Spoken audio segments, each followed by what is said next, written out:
জগতে সকলেই মা হচ্ছে, একই সিঁদুর সকলেই পড়ছে, একই সন্তানের জন্ম সকলেই দিচ্ছে, সকলেই বিবাহ করেছে। সন্তান জন্ম দেওয়ার যে নীতি পদ্ধতি সকলেই একই রকম পদ্ধতি গ্রহণ করছে।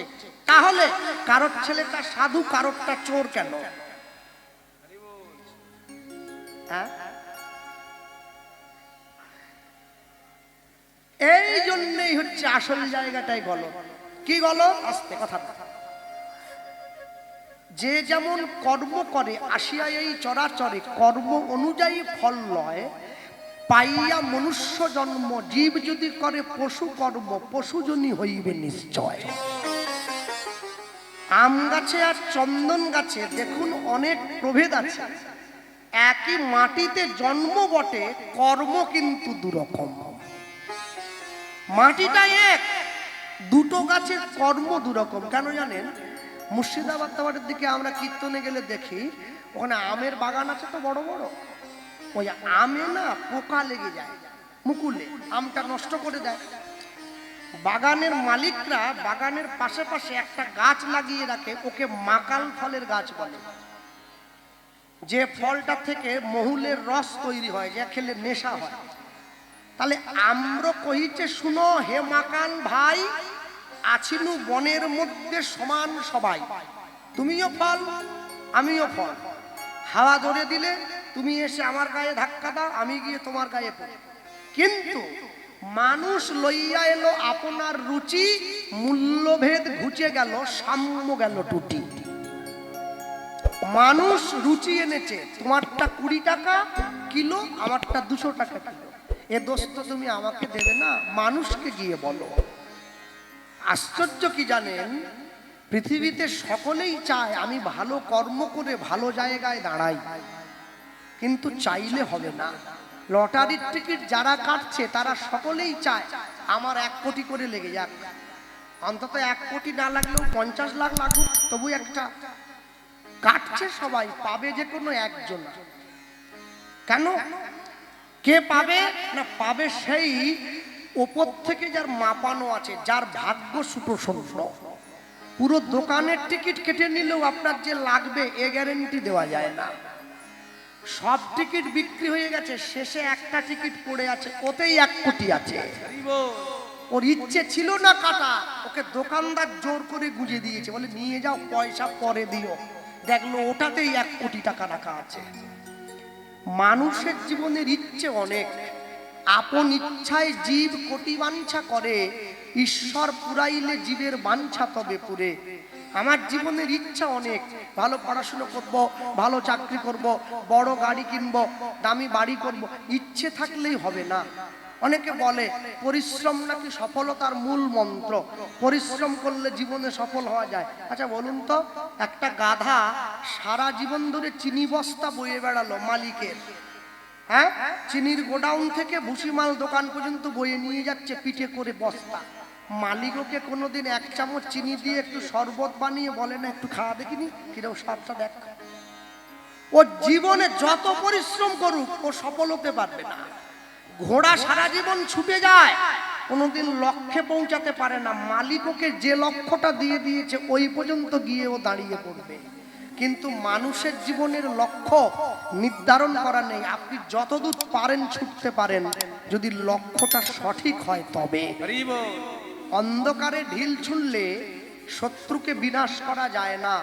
অন্ধকারে অস্ত্র ছুঁড়ে যে শত্রুকে বিনাশ করতে পারে সেই তো অর্জুন, সেই তো সব্যসাচী, সেই তো দিশানর।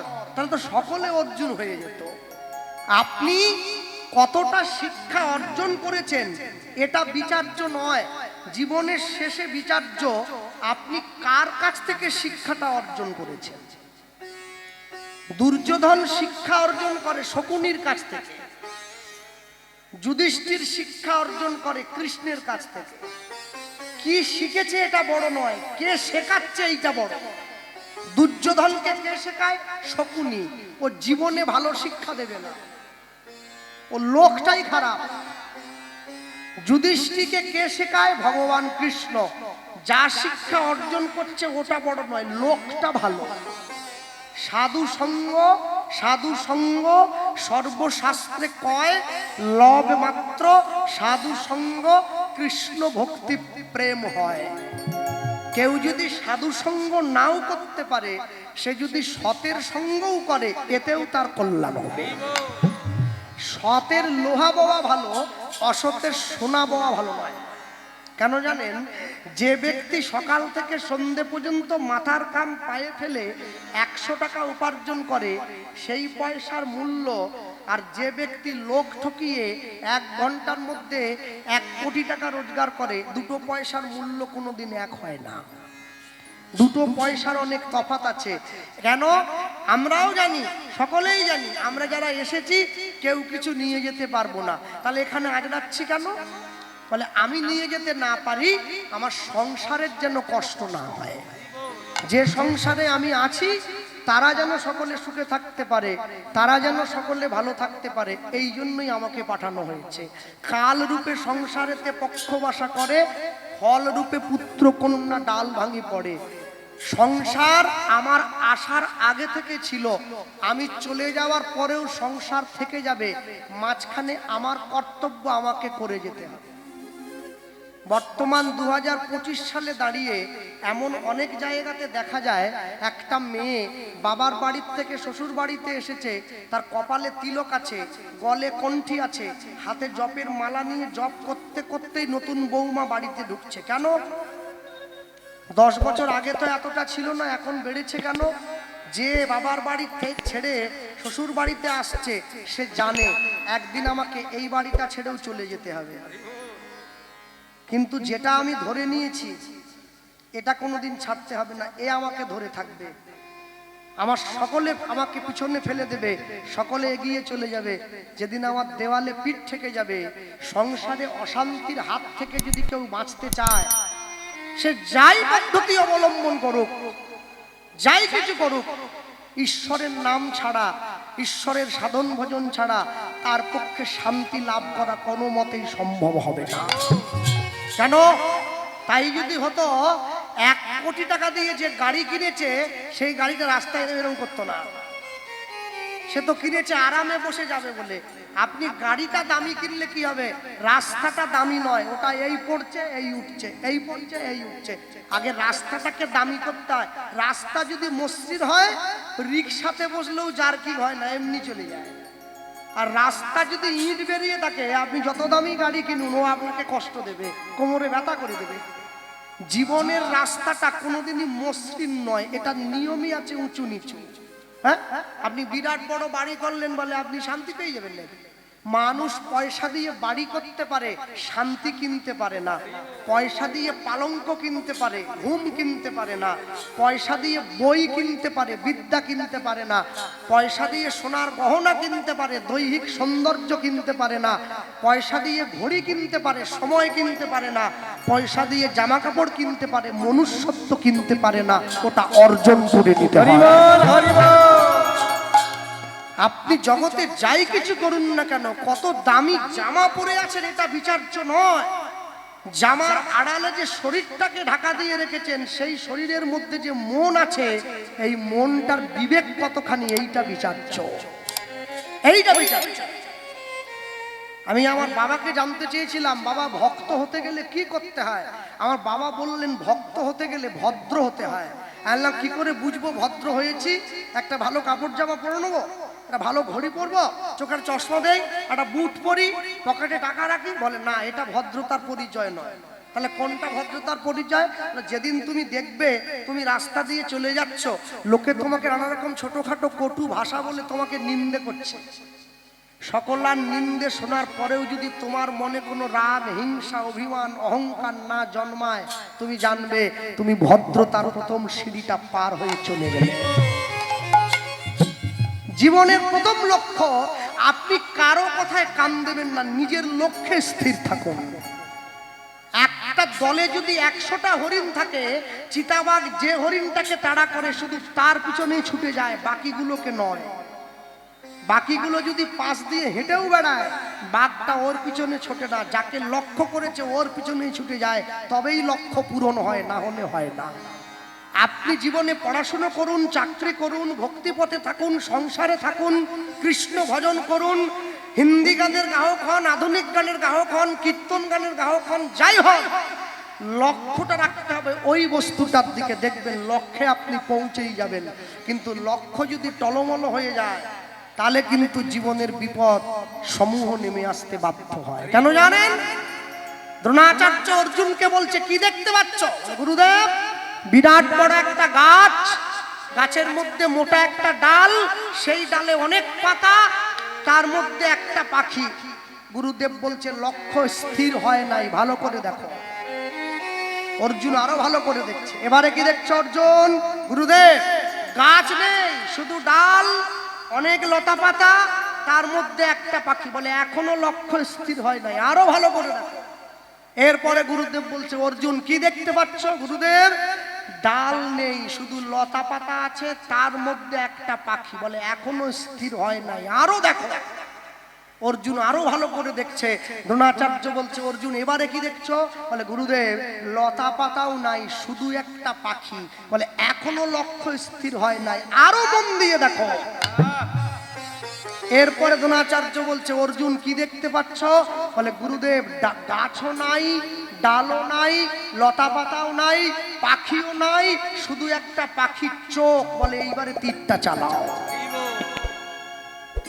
লক্ষ্যটা হতে হবে ওই রকম, তবে তো লক্ষ্য বস্তু ভেদ হবে, না হলে ভেদ হবে কি করে? আমার কথা একটু দুঃখ পাবেন না যারা জ্ঞানী গুণীজন বসে আছেন। একটা ছেলে একটা মেয়ের কাছ থেকে জড়জাগতিক ভালোবাসা পাওয়ার জন্য 2 বছর ডায়মন্ড হারবার কপারহাটের মোড়ে, রাস্তার মোড়ে দাঁড়িয়ে রয়েছে। মেয়েটা ওই পথ দিয়ে সাইকেলে করে স্কুল যায়, ওকে একবার দেখবে, 2 বছর দাঁড়িয়ে রয়েছে। তাহলে একটা মেয়ের ভালোবাসার সম্মতি পাওয়ার জন্য 2 বছর আপনি দাঁড়িয়ে রইলেন। আপনি 2 বছর ভগবানের জন্য একটু টাকা সময় দেন তো, মন দিয়ে, যে দেখি আমি তো মানুষকে ভালোবাসার জন্য সময় দিলাম, ঈশ্বরকে ভালোবাসার জন্য 2 বছর দিয়ে দেখি, না যদি হয় তো ছেড়ে দেবো। সে যদি আপনাকে ভালোবাসতে পারে, 2 বছর পরে মেয়েটার বিবেকে দংশন হবে।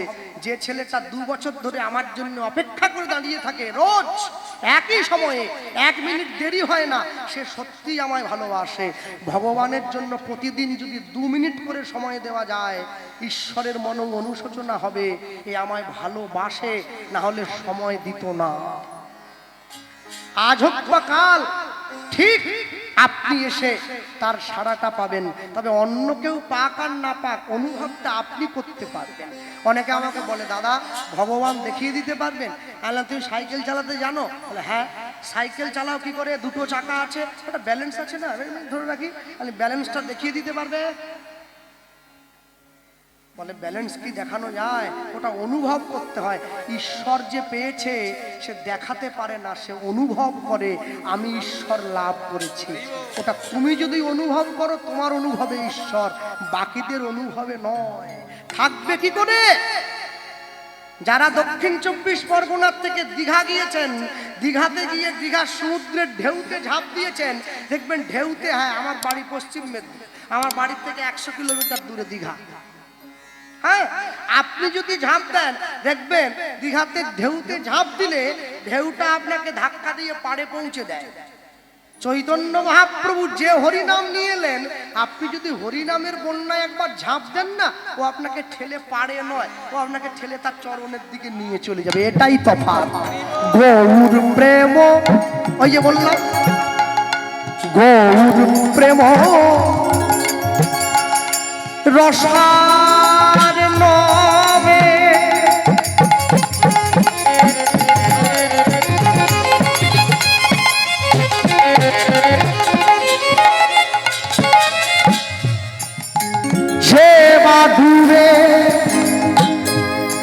যে বা ডুবে সে তরঙ্গে উলুধ্বনি।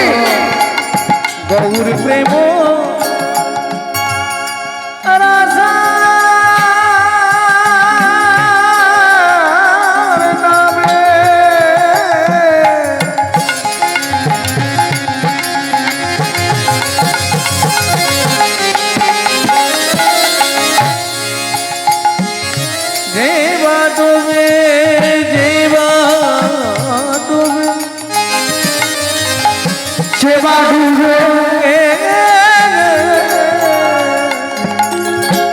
সে রাধা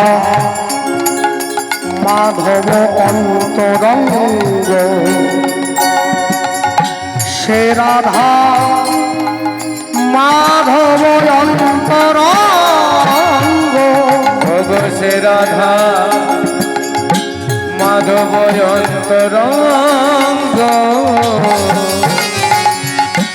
সে রাধা মাধব অন্তরঙ্গ। তোমরা গৃহে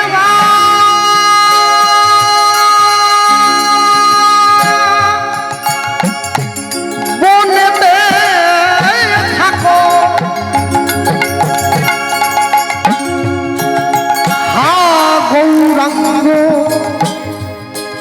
হা গৌরাঙ্গ বলে ডাকো। তোমরা গৃহে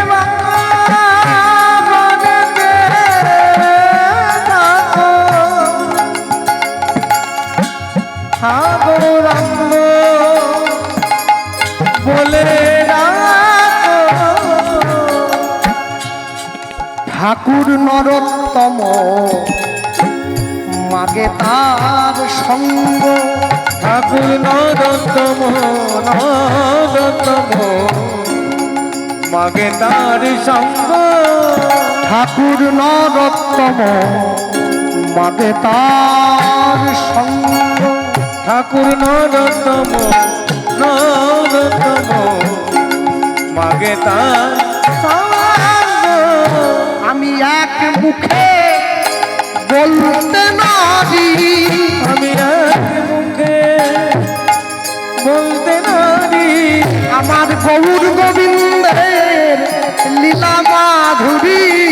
আমি এক মুখে বলতে নারি, বলি যাই গো প্রেমের বলিহারি, আমি এক মুখে বলিতে নারি, আমি যতবার বলি ততবার হারি, আমি এক মুখে বলিতে নারি, আমি এক মুখে বলবো কত, আমি এক মুখে বলিতে নারি, আমি যদি বা বলি বছর শত, আমি এক মুখে বলিতে নারি, তব প্রেমানন্দে কহ হরি হরি, নাই গৌর হরি বল। হরি প্রেমানন্দে হরি হরি, এক মুখে বলিতে নারি, এক মুখে বলিতে নারি, ঠাকুর নরোত্তম নরোত্তম মাগে তারি সঙ্গ, ঠাকুর নরোত্তম নরোত্তম মাগে তারি সঙ্গ। গৌর প্রেম রসার নবে যে বা ডুবে সে তরঙ্গে, সে রাধা মাধব অন্তরঙ্গ, গৃহে বা বনেতে থাকো, হা গৌরাঙ্গ বলে ডাকো, নরোত্তম মাগে তার সঙ্গ। অগ নরোত্তম নরোত্তম মাগে তার সঙ্গ। চলো ছোট্ট করে আমরা গৌরচন্দ্রিকা শুনলাম, লীলা মাধুর্যের মধ্যে প্রবেশ করি। প্রবেশ করতে গিয়ে যা বলবো, বাংলায় একটা কথা আছে সকলে জানবেন, লোকে বলে মুচি হয়ে সূচি হয় যদি কৃষ্ণ ভজে, সূচি হয়ে মুচি হয় যদি কৃষ্ণ ত্যাজ। আচ্ছা, মুচি হয়ে সূচি হয় যদি কৃষ্ণ ভজে, এ কথার অর্থ যদি ধরি আমি, তাহলে কেউ যদি মুচি বাড়ির ছেলে ও যদি কৃষ্ণ ভজন করে, ও তাহলে বামুন হয়ে পড়বে, মানে দাস ছিল ভট্টাচ হয়ে পড়বে, জীবনে হবে না। যে দাস ছিল ও দাসই থাকবে, আর যে ভট্টাচ ছিল ও ভট্টাচই থাকবে। আর ব্রাহ্মণ বাড়ির লোক যদি কৃষ্ণ ভজন নাও করে, ও মুচি হবে না, ও বামুন বাড়ির লোকই থাকবে। তাহলে এ কথাটা বলা হয়েছে কেন? বলে কেন বলা হয়েছে জানেন? ওর প্রমোশন হবে না, ওর ডিমোশন হয়ে যাবে। মুচি হয়ে সূচি হয় যদি কৃষ্ণ ভজে। হ্যাঁ, কীর্তনীয় আছে না, প্রহ্লাদ দাস অধিকারী আছে তো, প্রহ্লাদ দাস, এ দাস মানে কি? গোবিন্দ চরণের দাসত্ব স্বীকার করেছে, সেই দাস। এরপরে অধিকারী, তার চরণের দাসত্ব স্বীকার করবার পর তাকে সেবা করবার অধিকার অর্জন করেছে, তাই অধিকারী। প্রহ্লাদ দাস অধিকারী। যারা বৈষ্ণব হয়েছে, দীক্ষা শিক্ষার ঘরে গেছে, নামের পরে পদবিটা পাল্টে যায়। হ্যাঁ, আমি কদিন আগে আপনাদের এই দক্ষিণ 24 পরগনা দক্ষিণ বাহাদুরপুর না কি আমি ভুলে গেছি, মনে নাই, সেইখানে মানুষের যা পদবি সব উদ্ভট উদ্ভট পদবি। হ্যাঁ, সঞ্জীব ঢং, ঢং পদবি তো আমি শুনিনি কোনোদিন। আমাদের মেদিনীপুর যেখানে ঢং আবার পদবি হয়। সুশীল রং, ঢঙের পরে রং, এই আবার কি নাম? এই সব জনার্দন মিস্ত্রি। তা একজনকে গিয়ে যে বাড়িতে থাকার বাসা সে বাড়ির লোক দেখি দাস। আমি বললাম যাক, তাহলে আপনার পদবিটা আমার জানাশোনার মধ্যে পড়েছে। বলে দাদা পড়েনি। তাহলে কেন? বলে আমিও তো ঢং। ও আপনিও ঢং, তাহলে দাস লিখেছেন যে? বলে ভক্ত হয়ে গেছি না, ইস্কনে দীক্ষা নিয়েছি, প্রসাদ ছাড়া কিছু পাচ্ছি না, তাহলে দাস করলেন। বলে দাস মানে জাতে উঠে যায়নি, গোবিন্দ চরণের দাসত্ব স্বীকার করেছি, তাই তো আমি দাস। হ্যাঁ, যে ভগবানকে ভালোবাসে ভগবান তাকেও নাম দিয়েছে, যে ভগবানকে ভালোবাসেনি ভগবান তাকেও নাম দিয়েছে। কুরুক্ষেত্রের মাঠে দুর্যোধন দুঃশাসন এরাও কৃষ্ণ পেল, বৃন্দাবনের ব্রজগোপীরাও কৃষ্ণ পেল। দুটো পাওয়া কি এক হয়ে গেল? দুটো পাওয়া এক নয়, মনে রাখবেন। আজকে আপনাদের এই গ্রামে কীর্তন হচ্ছে, এত ভক্ত শ্রোতা সকলে বসে আছেন, আপনারা এত বছর ধরে হরিনাম হচ্ছে, কোনোদিনও কি ঠাকুর মশাইকে জিজ্ঞাসা করেছেন, ঠাকুর মশাই আপনি যে রাধা গোবিন্দের মন্দিরে ঘট বসালেন, সংকল্প করলেন, সংকল্পটা কার নামে করলেন? এত বড় মেলা গ্রামে, হরিনামের মেলা, আমরা সকলে মিলে যে সাহায্য করছি, 50 টাকা দিচ্ছি, সাহায্য কার নামে করলেন? ঠাকুর মশাই এক বাক্যে উত্তর দেয়, কারো নামে করিনি, গ্রামের নামে করেছি। কেন? গ্রামের মানুষের পয়সা নিয়ে হরিনাম হচ্ছে, কারো নামে করব কেন? এ কি ব্যক্তিগত বাড়ি? সকল গ্রামের নামে করেছি, যাতে পুরো গ্রামবাসীর কল্যাণ হয়। হরিনামের কৃপা, হরিনামের কল্যাণ, হরিনামের করুণা এই সম্পূর্ণ গ্রামবাসী তখনই পাবে যদি গ্রামের লোক হরিনাম চলাকালীন সম্পূর্ণ নিরামিষ সেবা করে, তবে। তা না হলে হবে না। যাদের বাড়িতে আজকে রাস কীর্তন হবে, কালকে নগর পরিক্রমা, কে বাড়ি বাড়ি যায়, শিখল করতাল নিয়ে নিতাই গৌরের ছবিটাই যাবে ধরে, ধরলাও ধরলাও ধরলাও রে কিশোরীর প্রেম নিতাই ডাকে যায়, এ গাইতে গাইতে যায় না কীর্তনের দল। হ্যাঁ, মায়েরা হলুদ জল ঢেলে দেয়, দুব্য দিয়ে পা ধোয়ায়, আলতা পরায়, লুট দেয়। যারা বাড়িতে কুটুম বাটুম এসছে একটু বোঝান তাদেরকে, বলে একটু থেমে যা বাবা, আজকের দিনটা থেমে যা, কালকে নগর কীর্তনটা হইতেই দেখালি, তারপর দেখবি একবারে মুরগির ঘরে নিয়ে গিয়ে ঢুকিয়ে দেবো, ধরবি আর খাবি। হ্যাঁ, যত মন চায় খা, কে বাধা দিচ্ছে? দুটো তিনটে দিনের তো ব্যাপার, তিনটে দিনের তো ব্যাপার, হয়ে গেল, মিটে গেল। হ্যাঁ, যেখানে কীর্তন হয়, হরিনামকে কেন্দ্র করে মেলা বসে, অনুষ্ঠান বসে, এত সুন্দর আয়োজনের মধ্যে, এত ভালো আয়োজনের মধ্যে একটা আয়োজন মনে দাগ কেটে যায়, মেলার বাইরে ডিম চাউমিনের দোকানটা। দাদু তার নাতির হাত ধরে মেলায় এসেছে, নাতিকে নিয়ে কীর্তন শুনে বাড়ি যাচ্ছে, নাতি বলছে দাদু একটা ডিম ভাজা কিনে দাও আমি খাই। দাদু তো না বলতে পারবে না, নাতিকে ভালোবাসে বড্ড। নাতি হরিনামও শুনলো, ডিম ভাজাও খেলো। আগুন নিয়ে খেলা করতে গেলে কিন্তু একটু বেখের হলে আগুন কিন্তু পুড়িয়ে দেবে হাত। কেউ যদি বলে আমি তো না জেনে হাত দিয়েছি, আগুন বলে আমার ধর্মটাই পুড়িয়ে দেওয়া, তুমি না জেনে দাও আর জেনে দাও, হাত দিলে পুড়তে হবে। কেন জানেন? সব সময়ের জন্য মনে রাখবেন, অনেক যত্ন করে আত্মার উন্নতি করতে হয়, একটু অযত্ন করলেই তার অবনতি হয়ে যায়। আত্মাটাকে উন্নত করা এত মামুলি কথা না। চলো লীলা মাধুর্যের কথা বলতে গিয়ে জায়গায় দাঁড়িয়ে বসে জ্ঞানী গুণী পণ্ডিত সমাজে ভক্ত শ্রোতা সমীপে আস্বাদিত গীতব্য লীলা মাধুর্য।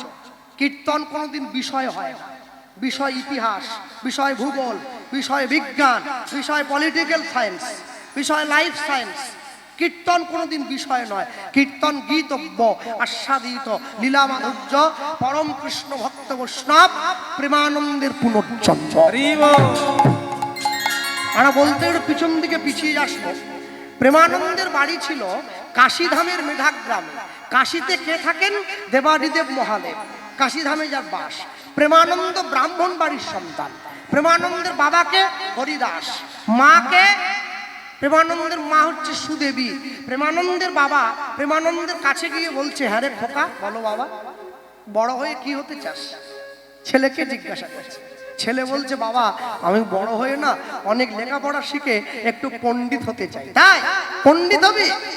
তাহলে পণ্ডিত হতে গেলে, পাণ্ডিত্য অর্জন করতে গেলে গুরুদেবের আশ্রমে থেকে লেখাপড়া করতে হবে। আগেকার দিনে নিয়ম ছিল গুরুদেবের আশ্রমে থাকতে হবে। প্রেমানন্দের গুরুদেবকে ওই কাশীধামেরই রামানন্দ স্বামী প্রেমানন্দের গুরুদেব। জীবনের 4টি ধাপ গুরু আশ্রমে থেকে শিখতে হতো: ব্রহ্মচর্য, গার্হস্থ্য, বানপ্রস্থ, সন্ন্যাস।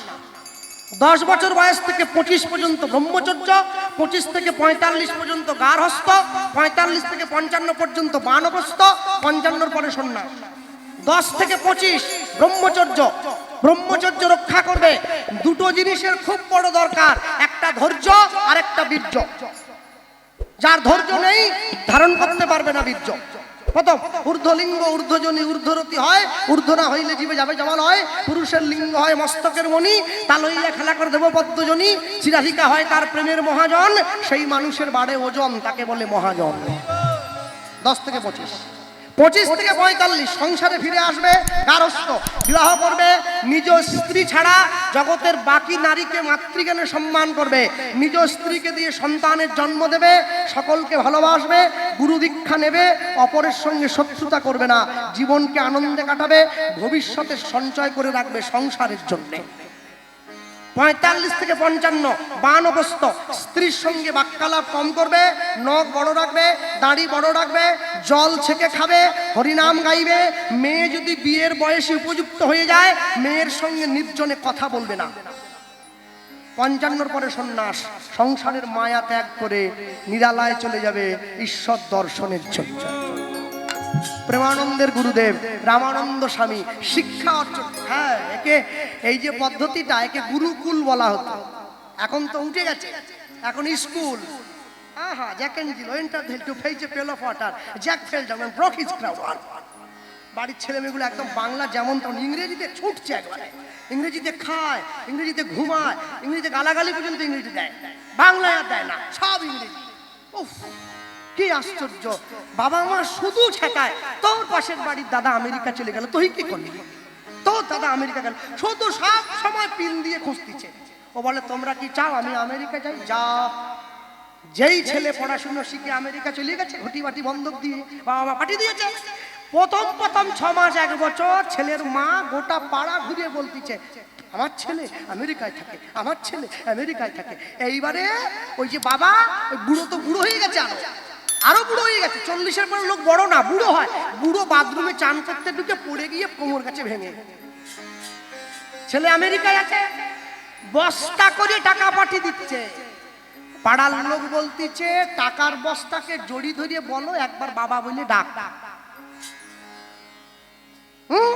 এবারে বুড়ো বসে আছে হুইল চেয়ারে, বুড়ি ঠেলে নিয়ে হসপিটালে যাচ্ছে। ছেলে কোথায়? বলে আমেরিকা।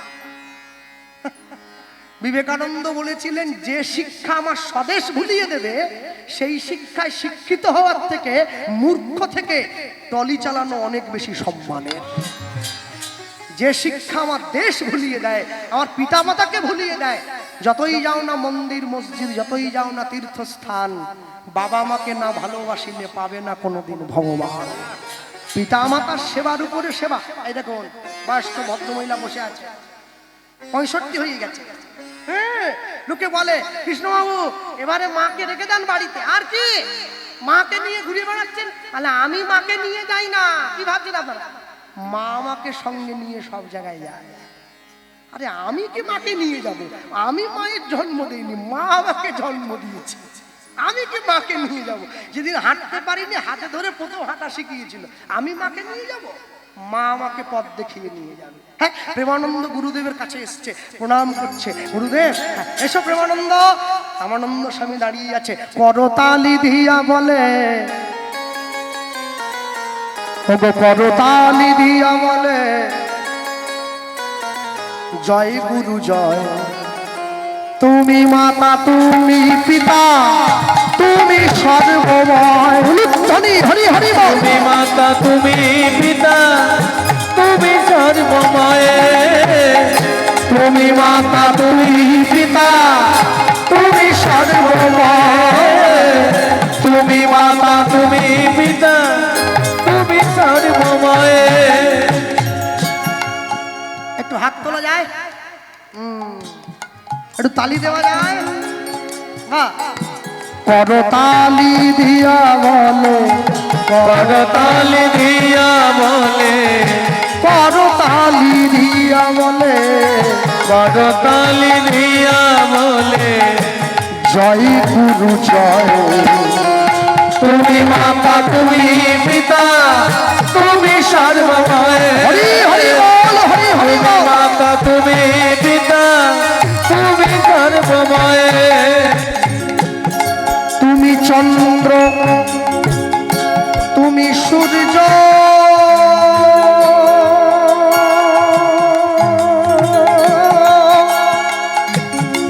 পরম আশ্রয় গুরুদেব, পরম আশ্রয়।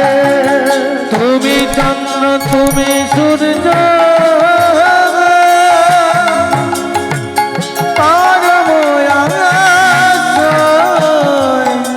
গুরুদেব পরম আশ্রয়।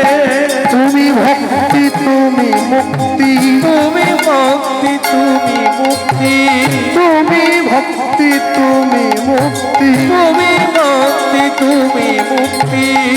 তুমি সর্বময়। তুমি লালিত, তুমি মাতা, তুমি পিতা, তুমি সর্বময়। তুমি মাতা তুমি পিতা তুমি সর্বময়।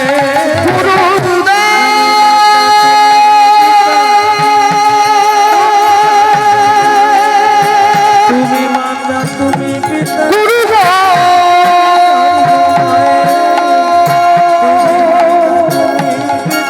আমায় করুণা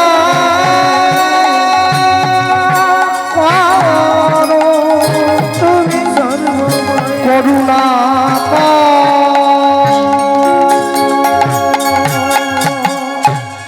গুরু ব্রহ্মা, গুরু বিষ্ণু, গুরু বিষ্ণু গুরুদেব মহেশ্বর, মহেশ্বর গুরুরেব পরমো ব্রহ্ম, পরম ব্রহ্ম তস্मै শ্রী গুরবে নমো।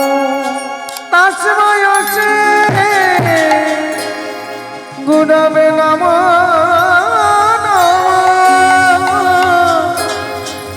গুরবে নমঃ।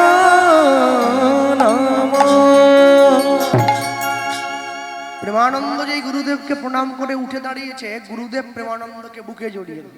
প্রেমানন্দ, আজকে তুমি যে আমার সামনে দাঁড়িয়ে দাঁড়িয়ে এত ভালো ভালো কথাগুলো বললে, সত্যি কথা বলো তো বাবা, এই কথাগুলো তোমায় কে শিখিয়েছে এত ছোট বয়সে?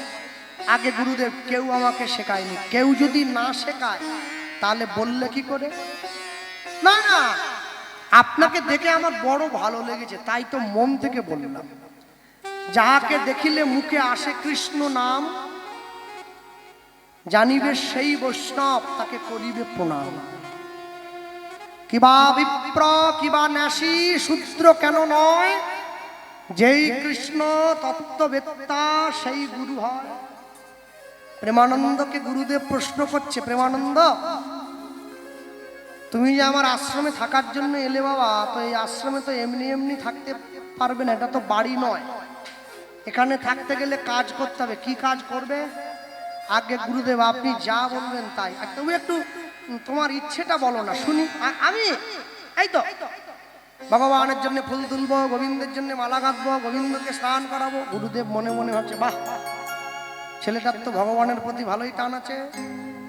প্রেমানন্দ, এত কঠিন কঠিন কাজ তোমায় করতে হবে না, ভিক্ষা করতে পারবি? আগে হ্যাঁ, এই নে দাও। ভিক্ষার ঝুলিটা হাতে দিয়ে দিয়েছি। শোন, ভিক্ষার ঝুলিটা নিয়ে যা, গ্রামে গ্রামে ঘুরে ভিক্ষা করে নিয়ে আয়। যেই প্রেমানন্দ ভিক্ষার ঝুলিটা নিয়ে বেরিয়ে যাচ্ছে, গুরুদেব ডাক দিয়েছে, প্রেমানন্দ এদিকে এসো। আগে গুরুদেব, তুমি যে ভিক্ষার ঝুলিটা নিয়ে বেরিয়ে চলে যাচ্ছ, তুমি কি জানো আমার আশ্রমে ভিক্ষা করবার একটা নিয়ম আছে? নিয়মটা কি জানো? ভিক্ষা করে নেওয়ার নিয়ম কি? লোকের বাড়িতে যাব, দরজায় দাঁড়িয়ে বলে উঠুক, বাবু দুটো ভিক্ষা দেন। হ্যাঁ, আমাদের গ্রামে হরি নাম হয় জানেন তো? ওই যারা গ্রামে কমিটি আছে ওরা আমাকে নিয়ে ভিক্ষা করতে নিয়ে গেছিল একবার। ওদের নাকি ধারণা আছে আমি গেলে লোকে একটু বেশি দেবে। যেই বাড়িতে যাচ্ছি সেই বাড়ির লোক দরজা খুলে বলতেছে, তুইও শেষ পর্যন্ত এই দলে নাম লেখালি, আর কীর্তন চলে নে, আর লোক ডাকে নে। আল্লাহ, ও জন্য নয়, ভগবানের জন্য ভিক্ষা করতে এসছি, তোমরাই তো সকলে যাবে। ঠিক আছে, তুই যখন এসছিস তাহলে 50 টাকা লে। আল্লাহ, আমি যদি না আসতাম তাহলে 21 টাকা দিতাম। তুই এসছি বলে 20 টাকা 30 টাকা বেশি দিচ্ছি। একজন মালিক বসেছিল, যেই দেখছে ভিক্ষা করতে আসছি, আমাকে দেখে তো আর না বলতে পারবেন, ছুটে পালিয়ে যাচ্ছে, বুঝলেন? গরুর গাড়ির চাকা আটকাবার জন্য একটা খিল থাকে মেদিনীপুরে দিয়ে, গরুর গাড়ি, ওকে বলা হয় রোদ খিলি, ওটা বাঁকা লোহার তৈরি। ওই যেই ছুটে পালাতে গেছে ওইটাতে লেগে একটা ছিঁড়ে রক্ত বেরিয়ে গেছে। তা যারা বাকি ছেলেরা ছিল, দাদা চলো, আর খবরদার, দেখেছিস রক্ত বেরিয়ে গেছে, এবার যদি আমরা যাই না আমাদের রক্ত বের করে দেবে একবারে। হ্যাঁ, আমরা কি আপনার পকেট থেকে পয়সা কেড়ে নিতাম? আপনি যদি না বলতেন যে দেব না, আমরা কি আপনাকে গালাগালি করতাম? এ কালী পূজার চাঁদা না যে গাড়ি ঘেরে আদায় করে নেব। ভালোবেসে গিয়ে বলা হয়, কালী পুজো দুর্গা পুজোর চাঁদা, হরিনামের চাঁদা নয়, হরিনামের মাধুপুরী। মাধুপুরী আর চাঁদার মধ্যে তফাৎ আছে। আমন্ত্রণ আর নিমন্ত্রণের যেরকম তফাৎ আছে, চাঁদা আর মাধুপুরীর মধ্যে তফাৎ আছে। আমন্ত্রণ কোনটা? আপনি আসবেন, বসবেন, ফুলের মালা গলায় দেব, একটু মাইকে কথা বলবেন, একটা মিষ্টির প্যাকেট দেব, বাড়ি চলে যাবেন। আমন্ত্রণ। নিমন্ত্রণ, আপনি আসবেন, বসবেন, মালা গলায় দেব, প্যাকেট ট্যাকেটও না, পেট ভর্তি খাওয়া দেবো। অপুরন্ত বাড়ির লোকের জন্য বেঁধে নিয়ে যাওয়ার সুযোগ দেবো। এ নিমন্ত্রণ। বিয়ে বাড়ির কার্ডে লেখা থাকে পত্র দ্বারা নিমন্ত্রণের ত্রুটি মার্জনীয়, আমন্ত্রণ নয়। চাঁদা কোনটা? সেটা জোর করে কেড়ে নেওয়া হয়। ভিক্ষা কোনটা?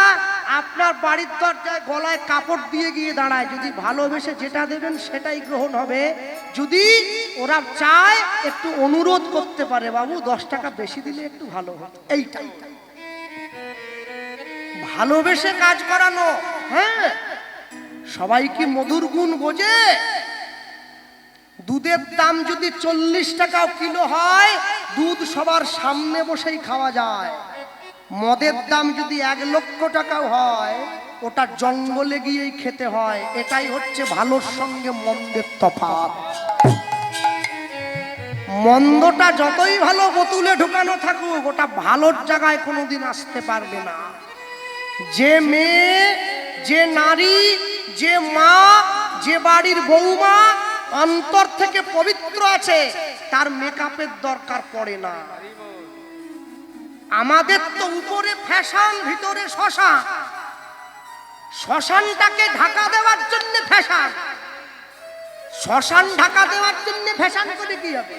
শ্মশান তো শ্মশানই থাকবে। বাইরে সাজিয়ে লাভ নেই, অন্তরটাকে পবিত্র রাখো। না চাই তো এমনিতেই সুন্দর, মানুষে দেখলেই কথা বলে। কি? যার জন্য কবি লিখেছিলেন, বন্যরা বনে সুন্দর, শিশু সুন্দর মাতৃ করে। জানোয়ারকে বন থেকে তুলে আনা যায়, জানোয়ারের মন থেকে বন তুলে ফেলা যায় না। ওই জন্য ওটা জানোয়ার। ভক্তমণ্ডলী মায়েরা, গুরুদেব ভিক্ষার নিয়ম কি? নিয়ম অন্য কিছু নয়, প্রত্যেক দিন 21টা বাড়িতে যাবে। একটা বাড়ি বেশিও না, একটা বাড়ি কমও না। প্রত্যেক বাড়ি থেকে 1 মুঠোর বেশি ভিক্ষা নেওয়া যাবে না, বেশিও না কমও না। 21টা বাড়ির থেকে 21 মুঠো ভিক্ষা এনে আমার হাতে দিবি, আমি রান্না করে ভগবানকে সেবা দেব, তারপর গুরু শিষ্যে প্রসাদ পাবো। যারা প্রকৃত সাধু হয়েছে, গেরুয়া পোশাক পরে, বড় জটা, বড় দাড়ি, সংসার নেই, প্রকৃত সাধু কোনোদিন 5 বাড়ির বেশি ভিক্ষে করে না, পাক আর না পাক। যে প্রকৃত বৈষ্ণব হয়েছে, মঠে মন্দিরে থাকে, ডোর কৌপিন বহির্বাস করে, মাথা নেড়া, মাথায় শিখা আছে, প্রকৃত বৈষ্ণব কোনোদিন 11টা বাড়ির বেশি ভিক্ষে করে না, পাক আর না পাক। যে প্রকৃত ভক্ত হয়েছে, সংসারে থাকে, স্ত্রী পুত্র আছে, কিন্তু গোবিন্দ সেবা দেয়, প্রকৃত ভক্ত কোনোদিন 21টা বাড়ির বেশি ভিক্ষে করে না, পাক আর না পাক। কিন্তু আমার মতো ভিখারি আমি করি না, বলছি আছি, একদিনে 3টে গান হলেও করতে ছাড়িনি। সকালে আমতলা, দুপুরে জামতলা, বিকেলে ডামরহাবার, ডেলি 3 5 15, 1.5 লাখ টাকা। ভগবান বলে তুই করছিস কর, ব্যবস্থা তো আমিও করব। 2 বছর পরে ভেলুরে সিট বুকিং করব, গলা বন্ধ হয়ে যাবে। সব টাকা বস্তা ভরিয়ে ডাক্তারকে দিয়ে চলে যেতে হবে। লোভে পাপ, পাপে মৃত্যু। যার জীবনে লোভ যত বেশি, তার দুঃখ তত বেশি। যার লোভ যত কম, দুঃখ তত কম। প্রেমানন্দ ভিক্ষার ঝুলিটা নিয়ে ভিক্ষা করতে চলে যায়, মানুষের দরজায় দরজায় গিয়ে, মানুষের কাছে গিয়ে ভিক্ষা চাইছে, মানুষের দরজায় গিয়েছে, মানুষের কাছে যায়, মানুষের ঘরে যায়। আমি দীন ভিখারি। গানটা তো আমার জন্মের আগের থেকে শুনছেন আপনারা। গানটা যার গাওয়া, যার দেওয়া সুর, তিনি আমার খুব প্রাণের মানুষ। দক্ষিণ 24 পরগনার কীর্তন সুর সাগর শ্রদ্ধেয় অরুণ চট্টোপাধ্যায় মহাশয়। তিনি আমাকে কৃষ্ণ বলে ডাকেন। আমি বলেছিলাম, জেঠু তাহলে আপনার বয়স হয়ে যাচ্ছে, লেখা গানগুলো তো হারিয়ে যাচ্ছে, তাহলে গাইবি, আসরে একটু প্রচার করিস। আমি না থাকলেও গানের মধ্যে দিয়ে তোদের মধ্যে বেঁচে থাকবো, তাকে সম্মান দেওয়ার জন্য এই গান। আমি দীন ভিখারি, নাই কো কবি, নাই কো কবি, আমায় একটি পয়সা দাও। আমি দীন ভিখারি, ধনী হরি বল। নাই কো কবি, আমার একটি পয়সা দাও। আমি দীন ভিখারি, নাই কো কবি, নাই কো কবি, আমায় একটি পয়সা দাও। আমি দীন ভিখারি, নাই কো কবি, আমার একটি পয়সা দাও। ও গত্তারে না পথিক হেরি, নয়নে যার শ্রুবারি, ভগতারে না পথিক হেরি, নয়নে যার শ্রুবারি। কেহ নাহি ফিরায় তাকায়, কেহ নাহি ফিরায় তাকায়। আমি দীন ভিখারি, নাই কো কবি, আমার একটি পয়সা দাও। আমি দীন ভিখারি,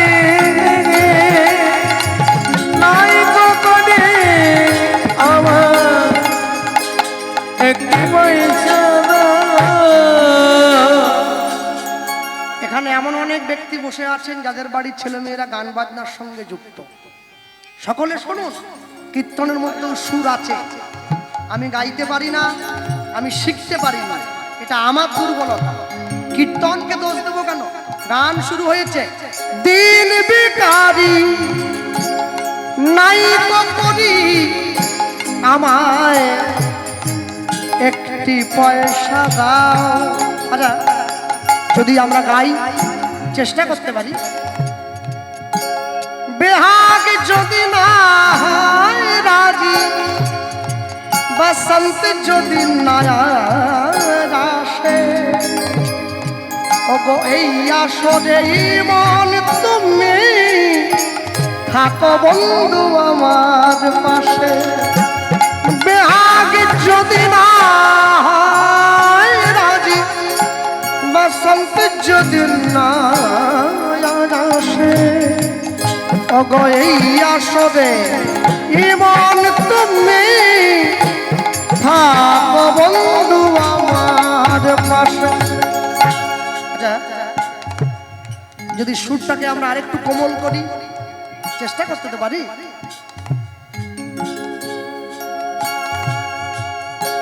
যদি সুরটাকে আরেকটু কোমল করি, চেষ্টা করি। তোমার ভুবনে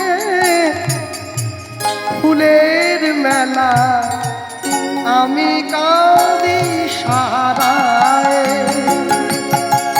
তোমার ভুবনে ফুলের মেলা, আমি কাঁদি সারায়। ও কমলিকা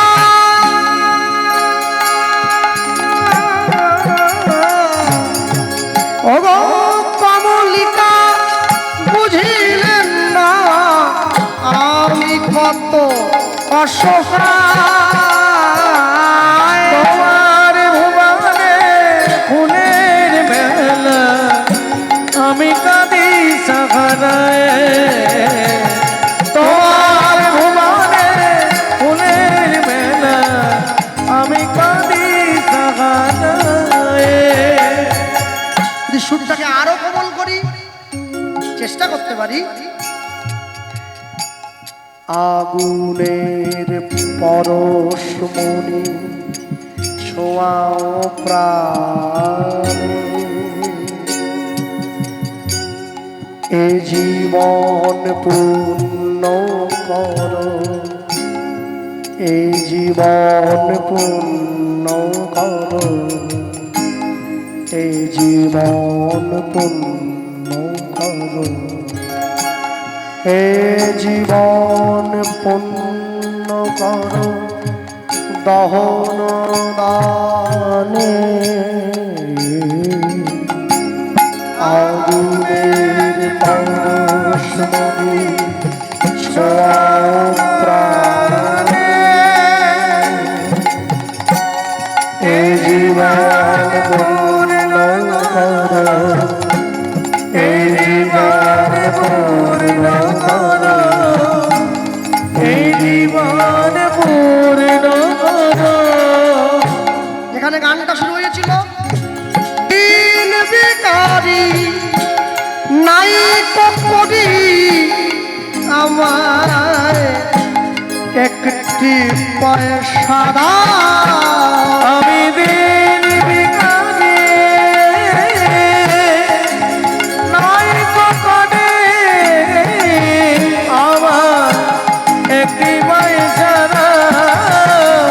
আমি দিন ভিখারি নাই তো করি, আমি দিন ভিখারি নাই তো করি, আমি দিন ভিখারি নাই তো করি, একটি পয়সা দাও।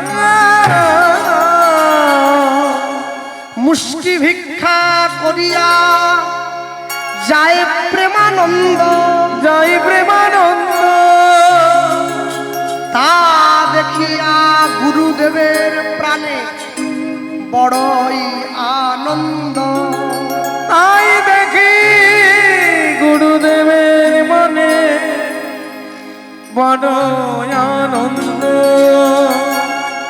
প্রত্যেক দিন প্রেমানন্দ ভিক্ষা করে ফিরে যায়, গুরুদেবের হাতে দেয়, কিন্তু বাকিটা প্রেমানন্দ জানে না যে গুরুদেব দেওয়ার পরে কি করে। প্রত্যেক দিন প্রেমানন্দ গুরুদেবের হাতে ভিক্ষার ঝুলিটা দেওয়ার পর গুরুদেব যা যা প্রেমানন্দ ভিক্ষা করে আনে রান্না করে গোবিন্দকে সেবা দেয়। সেবা দিয়ে মন্দিরের দরজাটা বাইরে থেকে বন্ধ করে দিয়ে কীর্তন করে।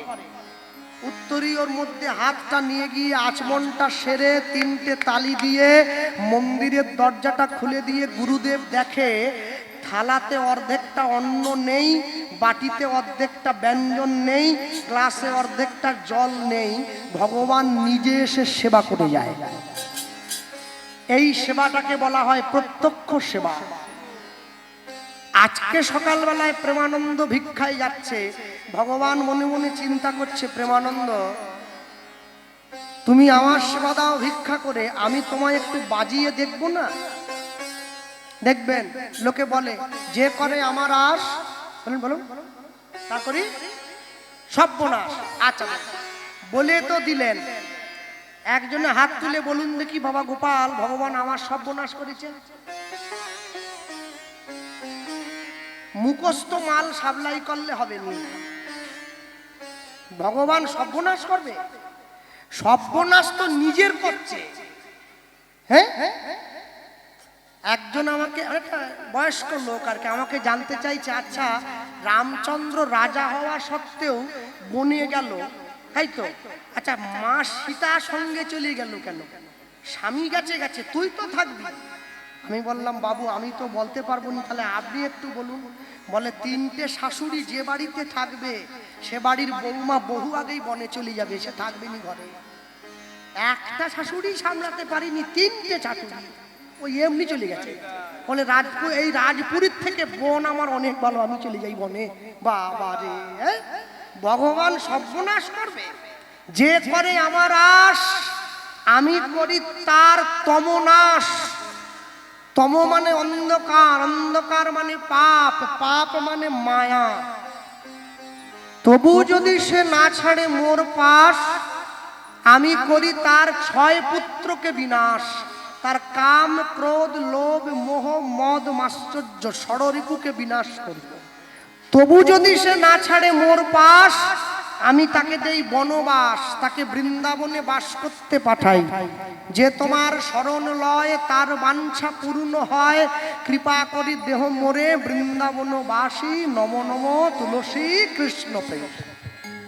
তারপরে ভগবান বললেন বৃন্দাবনে গিয়েও সে যদি না ছাড়ে মোর পাশ, আমি তখন হব তার চরণের দাসের হরিবল হরিবল।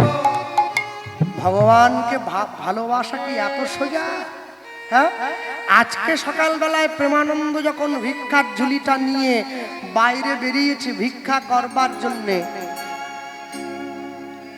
হঠাৎ করে আকাশের পশ্চিম কোণায় কালো একটা মেঘ উকি দিল। গুরুদেব, আকাশের পশ্চিম কোণায় মেঘ উকি দিয়েছে। আস্তে আস্তে সেই মেঘে পুরো আকাশটা ভরে গেল। ঝমঝম করে বজ্রবিদ্যুৎ সহকারে বৃষ্টি নেমে এলো। প্রেমানন্দ ছুটে গিয়ে গুরুদেবের সামনে দাঁড়িয়ে বলছে, গুরুদেব আমি ভিক্ষা করব কি করে এত ঝড় বৃষ্টিতে? প্রেমানন্দ একটিবার যা বাবা, আমার গোবিন্দ কি উপোস করে থাকবে? একবার যা। ভিক্ষার ঝুলিটা কাঁধে নিয়ে প্রেমানন্দ গ্রামের মানুষের প্রত্যেকটা বাড়ি বাড়ি গিয়ে দরজায় টোকা দিচ্ছে, একবার দরজা খোলো, আমি প্রেমানন্দ, আমাকে এক মুষ্টি ভিক্ষা দাও। দরজার ভেতর থেকে আওয়াজ আসে, প্রেমানন্দ আজ নয় কালকে আসিস, কাল দেব। শূন্য পুটুলিটা নিয়ে কাঁদতে কাঁদতে গ্রামের মানুষের দরজায় দরজায় ঘুরছে। অনেকটা দূরে চলে গিয়েছে, 2-3টে গ্রাম পেরিয়ে জমিদার বাড়ির পাশ দিয়ে চলে যায়। জমিদারের স্ত্রী দোতলার বারান্দায় বসে বৃষ্টির শোভা দেখতেছিল। আর ঠিক এমন সময় দেখছে একটা ছোট্ট ছেলে হেঁটে যাচ্ছে। এই কে রে, দাঁড়া। যেই ডাক দিয়েছে প্রেমানন্দ দাঁড়িয়ে পড়েছে। মা আমি। কে? চোর বদমাস। মা আমি চোর নই, আমার নাম প্রেমানন্দ। প্রেমানন্দ? তাড়াহুড়ো করে উপর থেকে নিচে, এদিকে আয়। এই নামের কোন ছেলে তো আমাদের গ্রামে আছে বলে আমার মনে হয় না। কোথায় বাড়ি তো? কি করতে এসেছিস? এত বৃষ্টিতে এত বজ্রপাতের মধ্যে কুকুর বেড়াল না বাড়ির থেকে বেরোয়নি, তুই বেরিয়েছিস? মা, আমার বাড়ি কাশীধামের মেধাগ্রামে। মেধাগ্রাম থেকে এত দূরে এসেছিস? এ বাবা, কি জন্য এলি? মা, আমি ভিক্ষা। বাবা মায়ের নাম বল। কত বড় নিষ্ঠুর তোর পিতা মাতা, যারা তোকে আজকের দিনে ভিক্ষা করতে পাঠিয়েছে। বল আমায় বল। না না, আমার বাবা মা আমাকে পাঠায়নি, আমি আমার গুরুদেবের। তোর গুরুদেবের জন্য তুই এসেছিস? কি নাম রে? এদিকে এসেছে ঘরে। কি নাম তোর গুরুদেবের? মামা, আমার গুরুদেবের নাম হচ্ছে রামানন্দ স্বামী। চমকে উঠল। হ্যাঁ, তুই রামানন্দ স্বামীর শিষ্য? ছুটে গিয়ে বুকে জড়িয়ে ধরেছে। আয় আমার কাছে আয়। শোন এ বাবা, এই এই শুকনো কাপড় দিয়ে গাটা মুছিয়ে দিচ্ছে, মাথাটা মুছিয়ে দিচ্ছে। এ বাবা, তুই জানিস তুই কত বড় গুরুর শিষ্য? ওরে, তোর গুরুদেব সেই গুরুদেব যে তার নিজের পাতার কুঠিরে স্বয়ং রাধা গোবিন্দকে এনে নৃত্য করিয়েছে রে। তোর মতো শিষ্য যদি আমার ঘরের দুয়ারে পদধূলি দেয়, আমার এই ঘরটা তো মন্দির হয়ে যাবে রে। আয় বাবা, ঘরে আয়। গুরু মিলে লাখে লাখে, শিষ্য মিলে এক, শিষ্য মিলে লাখে লাখে, গুরু মিলে এক। তোর গুরুদেবের কথা রক্ষার জন্য তুই ভিক্ষা করছিস? ও বাবা, আয় বস বস। মা, কেউ আজকে ভিক্ষা দেয়নি, এত ঝড় জলের মধ্যে কে দেবে বলো? আচ্ছা প্রেমানন্দ, আজকের দিনে যদি ভিক্ষাটা আমি তোকে দেই, হবে না? তুমি তো এক মুঠো দেবে। আর গুরুদেব বলেছে একটা বাড়ির থেকে এক মুঠোর বেশি নেওয়া যাবে না, বাকি এখনো 20 মুঠো ভিক্ষের দরকার।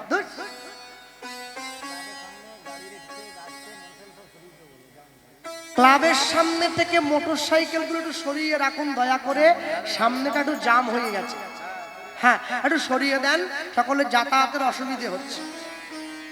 তুই কত দূরে এসেছিস জানিস? তোর গুরুদেব কি দেখতে আসবে নাকি? কে তোকে ভিক্ষা দিল? 21 মুঠো ভিক্ষা আমি তোকে দেবো। গুরুদেব যদি জিজ্ঞাসা করে, বলে দিবি 21টা বাড়ির থেকে চেয়ে আনলি, জানতে পারবে না। প্রেমানন্দ ভাবছে বুদ্ধিটা তো খারাপ নয়, ঠিকই বলেছে। গুরুদেব কি দেখতে আসছে নাকি? মা, তাহলে দিয়ে দাও। প্রেমানন্দ ভিক্ষার ঝুলিটা পেতে দিয়েছে। জমিদারের ধরনী এক মুঠো করে চাল ডাল নিয়ে 21 মুঠো ভিক্ষা মিলিয়ে ঝুলির মধ্যে দিয়ে দিল। থালা ভর্তি করে ভিক্ষা আনি আজে দিল, থালা ভর্তি করে ভিক্ষা আনি আজে দিল, থালা ভর্তি করে ভিক্ষা আনি আজে দিল, থালা ভর্তি ভিক্ষা আনি আজে দিল।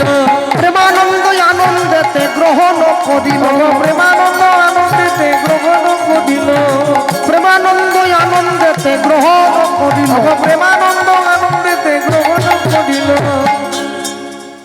ভুলিয়া যে গেল তখন গুরুর বচন, ভুলিয়া যে গেল তখন গুরুর বচন, ভুলিয়া যে গেল তখন গুরুর বচন, ভুলিয়া যে গেল তখন গুরুর বচন।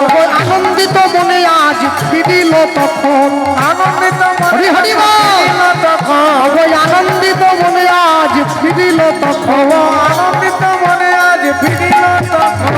কি আনন্দ কি আনন্দ, কি আনন্দ কি আনন্দ, ভিক্ষা করে প্রেমানন্দ, কি আনন্দ কি আনন্দ, ভিক্ষা করে প্রেমানন্দ, হরি হরি কহ সবে। কি আনন্দ কি আনন্দ, ভিক্ষা করে প্রেমানন্দ, কি আনন্দ কি আনন্দ, ভিক্ষা করে প্রেমানন্দ, কি আনন্দ কি আনন্দ, ভিক্ষা করে প্রেমানন্দ, কি আনন্দ কি আনন্দ, কি আনন্দ কি আনন্দ কি আনন্দ। আনন্দিত মনে আজ ফিরিল তখন, আনন্দিত মনে আজ ফিরিল তখন, আনন্দিত মনে আজ ফিরিল তখন।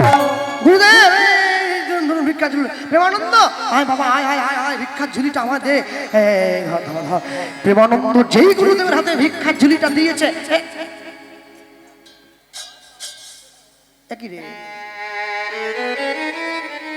একই রে প্রেমানন্দ, অন্য দিনের তুলনায় ভিক্ষার ঝুলিটা বেশি ভারী মনে হচ্ছে না? গুরুদেব আপনি ভুল করছেন, বৃষ্টির জলে ভিক্ষার কুটুলিটা ভিজে গিয়েছে তো। ও হ্যাঁ, বৃষ্টি হচ্ছিল, ঠিক ঠিক। ওই দেখি, গুরুদেব কোনোদিন তো হাত দিয়ে দেখে না, আজকে ভিক্ষার পুটুলির মধ্যে হাতটা ঢুকিয়ে এক মুঠো চাল। একই রে প্রেমানন্দ, এত সরু সরু চালের দানাগুলো কে তোকে ভিক্ষা দিল? প্রত্যেক দিন 21টা বাড়িতে ভিক্ষা করতে যাস, 21 রকমের চাল আনিস, আজকে একই রকমের। প্রেমানন্দ দেখছে আমি তো ধরা পড়ে যাব। গুরুদেব, আরে কি বলবো, আজকে যাদের বাড়িতে ভিক্ষায় গিয়েছিলাম না সবাই জমিদার। হ্যাঁ, 21টা জমিদার বাড়ি। হ্যাঁ, জমিদাররা কি আর মোটা চাল খায়? সব সরু চাল। গুরুদেব মনে মনে ভাবছে আজকে আমার গোবিন্দ একটু প্রাণ ভরে সেবা গ্রহণ করবে। অনেকদিন গোবিন্দ সরু চালের অন্ন গ্রহণ করেনি, আজকে মন ভরে সেবা গ্রহণ করবে। যা বাবা তুই স্নানটা করে নে। প্রেমানন্দকে স্নানান্বিত করতে পাঠিয়ে গুরুদেব রান্না করে গোবিন্দের ঘরে ঢুকিয়ে দিয়েছে। দরজাটা বাইরে থেকে বন্ধ করে দিয়ে দরজার বাইরে দাঁড়িয়ে আপন মনে গুরুদেব গায়, জয় রাধা রমন জয় কুঞ্জ বিহারী, জয় রাধা ধ্বনি রামন জয় কুঞ্জ বিহারী, জয় রাধা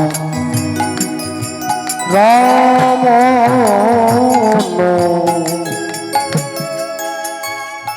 আমি যখন গাড়ির থেকে নেমে আসি তো আসতে আমার দেরি হয়েছে, আমতলার জ্যামে পড়ে গিয়েছিলাম। তা আমার অগ্রবর্তী যে কীর্তন গাইছিল আমার আগে, সেই পদটা গাইছিল। সে আছে কিনা আমি তো জানি না, চলে গেছে কিনা আছে। যদি সে থাকে এবং যদি তার পরিচিত কেউ থাকে, আমি তার উদ্দেশ্যে, এবং যদি তার পরিচিত কেউ এই বাসরে থাকে তার উদ্দেশ্যে হাত জোড়ো করে একটা কথাই বলবো, যে পদ গাইছেন, যে সুরে গাইছেন, আগে অন্তরে সুরটা বসান, পদের ভাষাটা অন্তরে বসান, তারপরে প্রচার করুন। আমার মা আমার কীর্তনের প্রথম গুরু। আমার মা বলেন, যে গান গেয়ে নিজে আনন্দ না পাওয়া যায় সে গান শুনে শ্রোতা আনন্দ পায় না। আগে নিজেকে সুখ দিবি, শ্রোতা এমনি সুখী হবে। লক্ষ্য রাখুন, জয় রাধা রমন জয় কুঞ্জ বিহারী, জয় রাধা রমন জয় কুঞ্জ বিহারী, জয় যশোদা নন্দন, জয় যশোদা নন্দন, জয় যশোদা নন্দন, জয় যশোদা নন্দন, বৃন্দাবন হৃদয় বিহারী, জয় রাধা রমন জয় কুঞ্জ বিহারী, জয় রাধা রমন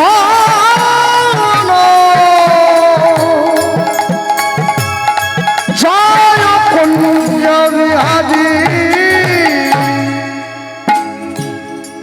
কালীয় দমন জয় শ্যাম সুন্দর, মদন মোহন বংশীধারী, কালীয় দমন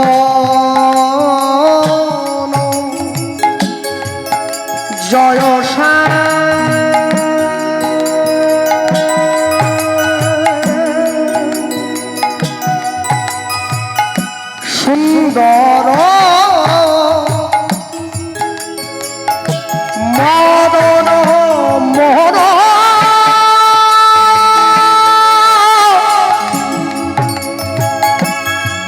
শ্রীধারী জয় গোপিকা নায়ক জয় গোপিকা নায়ক বৃন্দাবন দেবী হরে জয় রাধা হরি হরি বল রাম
জয় কালীয় দমন জয় কালীয় দমন বৃন্দাবন দেবী হরি জয় রাধা রাম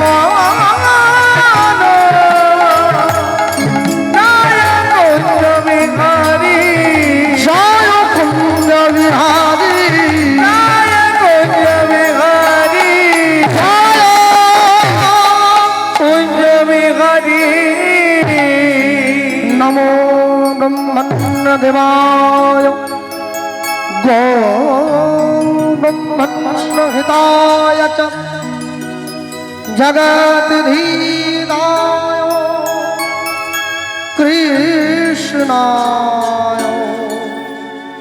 गोविन्दाय नमो नमो गोविन्दाय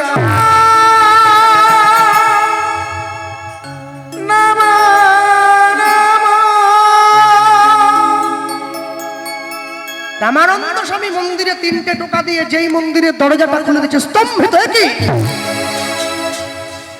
প্রত্যেক দিনের মতো আমার গোবিন্দ সেবা করে যায়, যেমন ভাবে আজ তো সেবা করেনি, তেমন থালার অন্য থালাতেই পড়ে আছে, বাটির ব্যঞ্জন বাটিতে আছে, গ্লাসের জল গ্লাসে। প্রেমানন্দ ডাকছে, প্রেমানন্দ ছুটে এসছে। গুরুদেব আয় বাবা, আয় আয় বাবা, আয়, হাতটা ধরে বাবা সত্যি কথা বলতো, সত্যি কথা বল, আমি তোকে যেই নিয়মে ভিক্ষা করতে বলেছি প্রত্যেকদিন তুই যেই নিয়মে ভিক্ষা করে আনিস, আজকে আজকে তুই সেই নিয়মে ভিক্ষা করেছিস তো? আগে আগে গুরুদেব আপনি আমায় যেমন বলেছেন আমি সেই রকম। তোর তোর ভিক্ষা করার নিয়ম যদি ঠিক থাকে তাহলে কি আমার সেবা দিতে কোনো ভুল হইল? তা না হলে আমার গোবিন্দ সেবা করছে নাকি? জীবনে 4 জায়গায় মিথ্যে কথা বলতে নেই। বাবা মায়ের কাছে, চিকিৎসকের কাছে, উকিলের কাছে, সাধুগুরু বৈষ্ণবের কাছে। প্রেমানন্দ সেই ভুলটাই করছে একইভাবে। তখনও পর্যন্ত প্রেমানন্দ জানে না গুরুদেব কেন ধরতে পারছে। প্রেমানন্দ মনে ভাবছে গুরুদেব কি আবল তাবল বকছে, গুরুদেব গোবিন্দ সেবা করেনি মানে আপনি কি বলতে চাইছেন? আয় বাবা আমার সঙ্গে আয়। হাত ধরে প্রেমানন্দকে নিয়ে গিয়ে দেখাচ্ছে, জানিস তো প্রত্যেক দিন তুই ভিক্ষা করে এনে দিলে আমি গোবিন্দ সেবা দেই, আমার গোবিন্দ সেবা করে যায়। থালায় অর্ধেকটা অন্ন থাকে না, বাটিতে অর্ধেকটা ব্যঞ্জন থাকে না, গ্লাসে অর্ধেকটা জল থাকে না, আজকে যেমন দিয়েছিলাম তেমনই পড়ে আছে। বল না বাবা তুই কি করে? এই বাবা যখন এই কথাটা ধরিয়ে দিয়েছে, এইবারে প্রেমানন্দের মনে অনুশোচনা হলো, তাহলে কি আমার গুরুদেবকে নয়, আমি তো ভগবানকে ঠকাচ্ছি, আমি ভগবানের কাছে ছোট হয়ে যাচ্ছি। যে ভগবান প্রত্যেকদিন সেবা করে, যে ভগবান প্রত্যেকদিন আমার গুরুদেবের মন্দিরে আসে, আমি সেই ভগবানকে ঠকাচ্ছি। প্রেমানন্দ ছুটে গিয়ে গুরুদেবের চরণটা জড়িয়ে ধরেছে। গুরুদেব, আমি আপনাকে মিথ্যে বলেছি। বাবা বল না, বল কার বাড়ি থেকে চুরি করলি বল, আমি যাব সেই বাড়ির মালিকের হাতে পায়ে ধরে ক্ষমা চাইবো। না না, চুরি আমি করিনি। তাহলে এত ভালো ভালো ভিক্ষাগুলো কে তোকে দিল? গুরুদেব, ঝড় বৃষ্টি বজ্রপাত দুর্দৈব দেখিয়া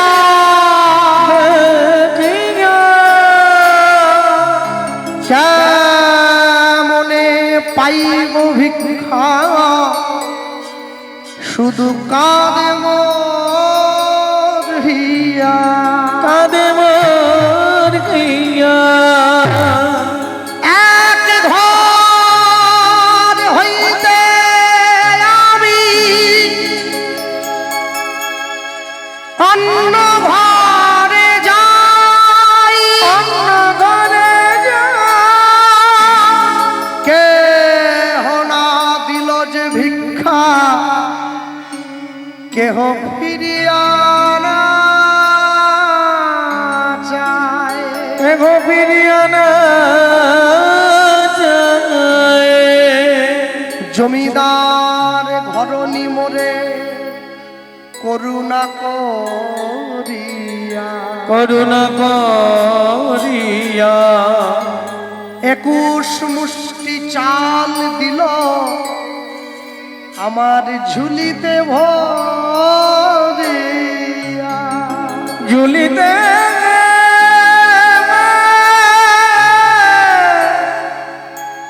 ঝুলিতে ভরিয়া।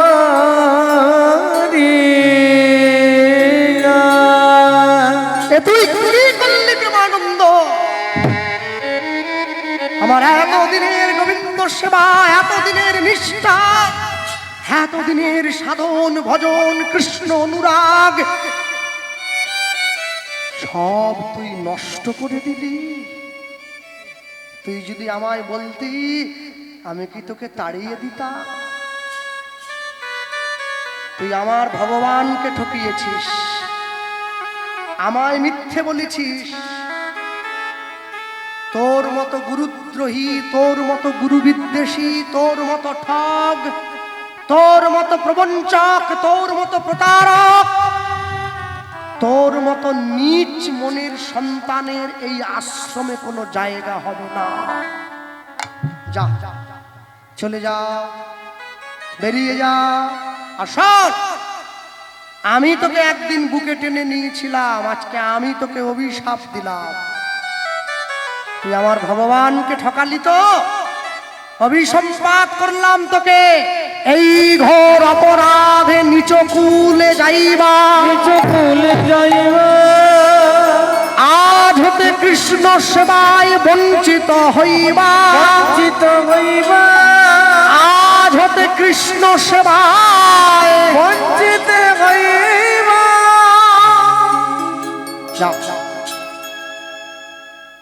প্রেমানন্দ ছুটে গিয়ে গুরুদেবের চরণটা জড়িয়ে ধরেছে। গুরুদেব, আমি নিচু কুলে যাই, আমি গোবিন্দ সেবায় বঞ্চিত হই, আমার দুঃখ নাই, কিন্তু আপনি দয়া করে আপনার চরণ থেকে আমাকে দূরে করে দেবেন না, আমার এটাই চাওয়া। চক্ষুদান দিলা যেই, জন্মে জন্মে প্রভু সেই, আমাকে দূরে করবেন না। পাটা ছাড়, এখনো বলছি পা ছাড়, এখনো বললাম পা ছেড়ে দে। অনেক করে বলার পর যখন প্রেমানন্দ পাটা ছাড়ছে না, গুরুদেবের পাশে কাঠের খড়মটা পড়েছিল, রাগে অগ্নি প্রজ্বলিত হয়ে ভুলে গেল আমার পাকে ধরেছে। কাঠের খড়মটা নিয়ে প্রেমানন্দের পিঠে আঘাত করছে। পাছা পাছা পাছা, বারবার ধরে আঘাত করতে করতে প্রেমানন্দের পিঠটা ফেটে গিয়ে পৃষ্ঠদেশটা ফেটে গিয়ে দর দর করে রক্ত বেরিয়ে এসছে। দুঃখে কষ্টে যন্ত্রণায় প্রেমানন্দ গুরুদেবের চরণটা ছেড়ে দিয়েছে। যা, দূর হয়ে যা, আর কোনোদিন তোকে যেন আমি আমার আশ্রমের ধারে কাছে না দেখি। এই শোন, বাবা মায়ের ছেলে বাবা মায়ের কাছে যা, সবার জন্য গুরু আশ্রম নয় রে, সবার জন্য গুরু আশ্রম নয়। যা। প্রেমানন্দ গুরুদেবের আশ্রম থেকে বিদায় নিয়ে রাস্তা দিয়ে পথ চলতে চলতে মনে মনে ভাবছে, আমার গুরুদেব আমাকে তাড়িয়ে দিয়েছে, আমি নাকি প্রতারক, আমি ঠকিয়েছি। যে সন্তান তার গুরুদেবকে ঠকায়, যে শিষ্য তার গুরুকে ঠকায়, যে মানুষ ভগবানকে ঠকায়, সেই মানুষ তার বেঁচে থাকার অধিকার নেই। আমি এই মুখ নিয়ে বাবা মায়ের কাছে যাব কি করে? না, আমি আমি গঙ্গার জলে ঝাঁপ দিয়ে প্রাণ বিসর্জন দেব। গঙ্গার পাড়ে গিয়ে গঙ্গার জল হাতে নিয়ে পতিত পাবনী মা গঙ্গাকে সাক্ষী রেখে প্রেমানন্দ প্রতিজ্ঞা করছে, হে মা গঙ্গা,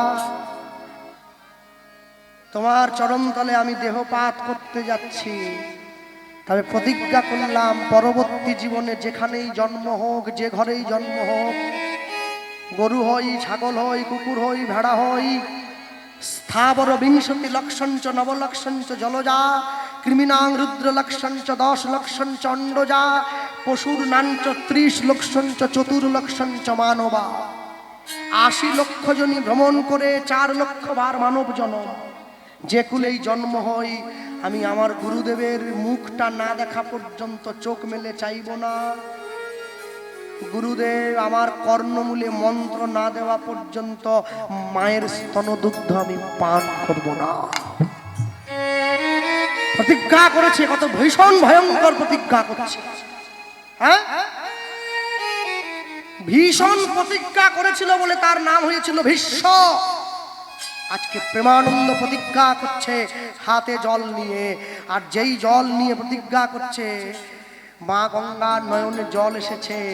জগতে এত গুরু ভক্তি, এত গুরুদেবের প্রতি অনুরাগ সকলের তো দেখা যায় না।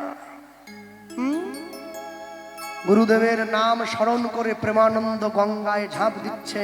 এবারে গুরু গুরু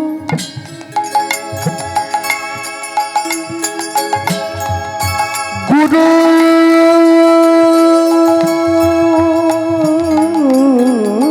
বলি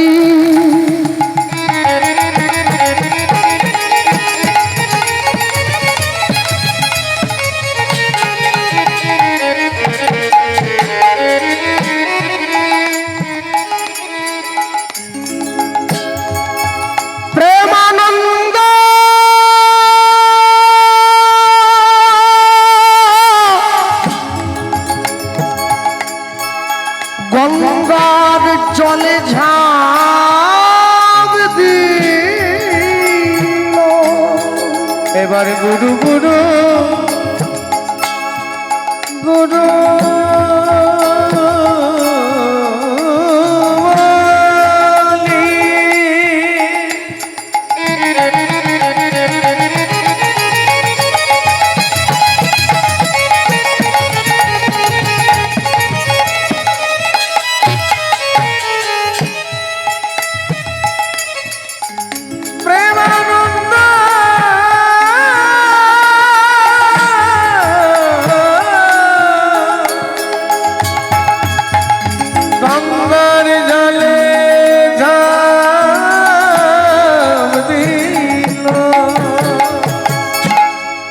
প্রেমানন্দে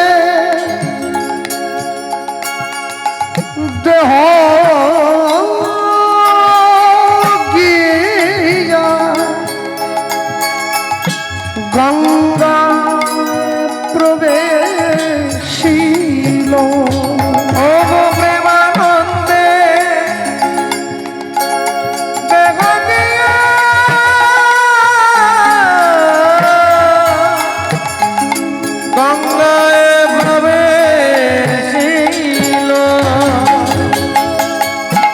বলে জয় গুরু রামানন্দ, জয় গুরু রামানন্দ। আমায় অন্তিম কালে দিও চরণ স্কন্দ, জয় গুরু রামানন্দ। যেন দেহ গিয়া পাই গোবিন্দ, জয় গুরু রামানন্দ। আমি প্রেমানন্দ পরমানন্দে, জয় গুরু রামানন্দ। ভুবন আনন্দ স্কন্দ, জয় গুরু রামানন্দ। আমায় দেহ চরণার বৃন্দ, জয় গুরু রামানন্দ। যেন অন্তিম কালে পাই চরণ যুগল স্কন্দ, জয় গুরু রামানন্দ। আমি প্রেমানন্দ পরমানন্দে, জয় গুরু রামানন্দ। আমি পরমানন্দে প্রেমানন্দ যায় হরি বল। রামানন্দ প্রেমানন্দে হরি বল। জয় গুরু রামানন্দ। জয় গুরু রামানন্দ। প্রেমানন্দের দেহ গিয়া গঙ্গায় প্রবেশিল, গঙ্গায় প্রবেশিল। প্রেমানন্দ গঙ্গার জলে ঝাঁপ দিয়ে প্রাণ ত্যাগ করেছে। গুরুদেবের মনটা ভালো নেই, শিষ্যকে তাড়িয়ে দিয়েছে তো। কিন্তু জগতে সেই মানুষটাকে কেউ দুঃখ দিতে পারে না। তাকে বলুন তো,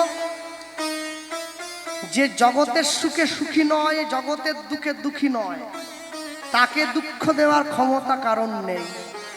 আর জগতে দুই ধরনের মানুষ সব থেকে বেশি কষ্ট পায়। কে? যেই মানুষটা সকলকে সুখী করতে চায়, সে সব থেকে বেশি দুঃখ পায়।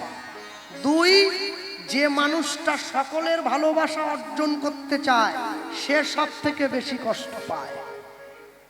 গুরুদেবের মনটা ভালো নেই, সকালবেলা গঙ্গা স্নান করতে যাচ্ছে, আর সকালবেলা গঙ্গা স্নান করতে গিয়ে নিজের বদনে আপন মনে হাতের তালি দিতে দিতে গুরুদেব যায়। মনটা ভালো নেই, কিন্তু নাম তো ছাড়লে চলে না। হ্যাঁ, নাম করতে করতে যায়, কৃষ্ণ নাম কৃষ্ণ নাম, কৃষ্ণ নাম করো, কৃষ্ণ নাম কৃষ্ণ নাম, কৃষ্ণ নাম করো। কৃষ্ণ নামে কৃষ্ণ নাম। বাহু তুলে তালি দিয়ে কৃষ্ণ নাম। যে মায়েরা লজ্জা পাচ্ছেন, মানুষের দুঃখের কথা ভেবে, মানুষের কষ্টের কথা ভেবে, করোনা চলে যাওয়ার পরে 2022 সালের মাঝামাঝি সময়ে সরকারের দুয়ারে মানুষ নয়, মানুষের দুয়ারে সরকার, দুয়ারে সরকার, বাড়ি বাড়ি সরকার চলে গেছে। কি চাই আপনার? সাইকেল, টাকা, কন্যাশ্রী, কি লাগবে? মানুষের ঘরে 540 বছর আগে দুয়ারে ভগবান, আমাদের জন্য নাম গাইছে স্বয়ং মহাপ্রভু। তারপরেও লজ্জা। হ্যাঁ, আমি সন্দেশখালীতে কীর্তনে গিয়েছিলাম ওই গন্ডগোলের সময়। পুলিশ বলে আপনি আবার এই সময় এদিকে গেল। আমি বললাম স্যার আমি কীর্তন গাই। বলে এই সময় আপনাকে ভাড়া করে এদিকের লোক এনেছে, ওদের কি প্রাণের ভয় নাই? আমি ওদের তো নাই নাই, আমারও তো নাই, তাহলে কি আসতাম? বলে একটা কাজ করুন কৃষ্ণবাবু, একটু হাত তুলে যান। এলাম কেন? দুর্যোধন তো আমার কাপড় কাড়েনি, তাহলে হাত তুলবো কি জন্যে? দ্রৌপদী হলে নাহলে হাত তুলে দিত, কাপড় টেনে নিচ্ছে।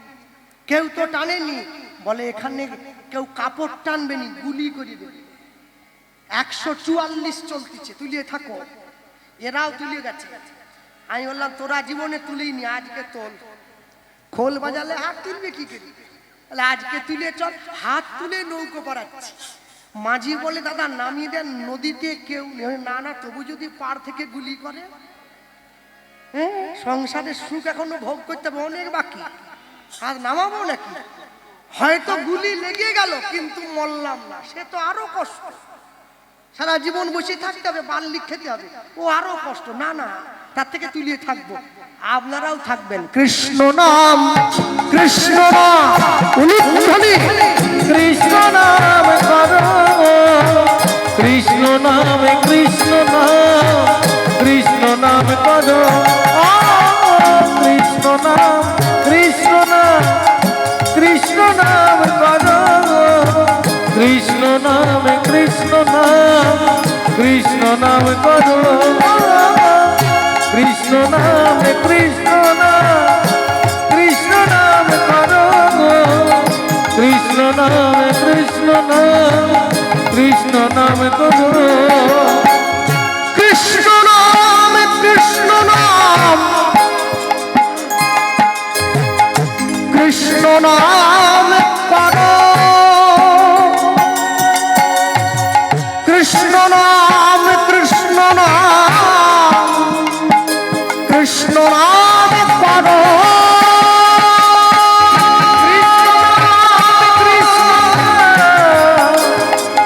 কৃষ্ণ নাম করো, কৃষ্ণ নাম, কৃষ্ণ নাম, কৃষ্ণ নাম করো, কৃষ্ণ নাম, কৃষ্ণ নাম, কৃষ্ণ নাম করো,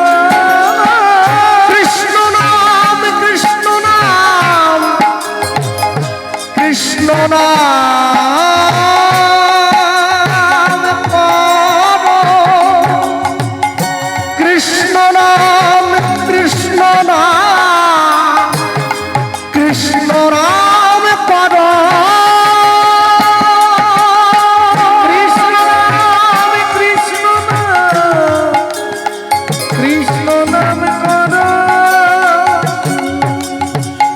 কৃষ্ণ নাম, কৃষ্ণ নাম, কৃষ্ণ নাম করো, কৃষ্ণ নাম, কৃষ্ণ নাম, কৃষ্ণ নাম করো, কৃষ্ণ নাম, কৃষ্ণ নাম, কৃষ্ণ নাম করো।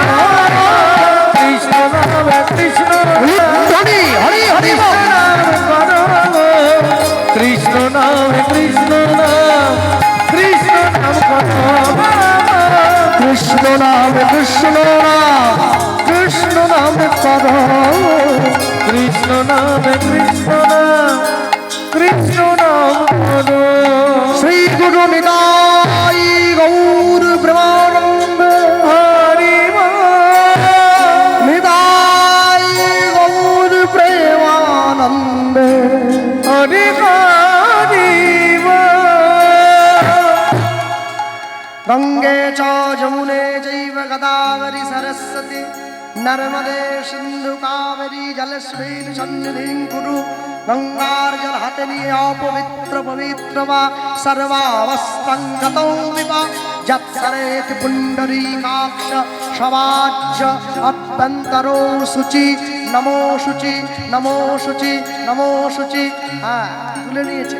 নমো বিষ্ণু তদো বিষ্ণু পরমং পদম সদা পশ্যন্তি শূরয় দিবিব চক্ষুরাততম।